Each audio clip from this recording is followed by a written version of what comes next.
मोहरम निमित्त शनिवार पेठेतील दुर्वेश मस्जिद इथून इमामे हुसेन दुर्वेश पंजांची मशाल मिरवणूक मोठ्या उत्साहात काढण्यात आली। दिनांक 26 जूनपासून सोलापूर शहर परिसरात मोहरम निमित्तानं विविध पंजांची स्थापना करण्यात आली होती। दिनांक 1 जुलैपासून पंजांच्या मिरवणुकीला प्रारंभ झाला।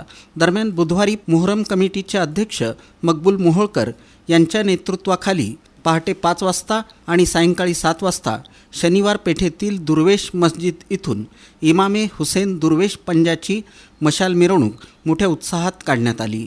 यादे हुसेनच्या जयघोषात निघालेल्या या मिरवणुकीत टिपू सुलतानच्या वेशात घोड्यावर बसलेली व्यक्ती हे मिरवणुकीचं आकर्षण होतं। शनिवार पेठेतून निघालेली ही मिरवणूक बुधवार बाजार, रंगा चौक, भारतीय चौक, विजापूर वेस, माणिक चौक, दत्त चौक मार्गे आसार दरगाह इथं भेट घेऊन लक्ष्मी मार्केट मार्गे हजरत मलंगशाली दरगाह इथं विसर्जित करण्यात आली।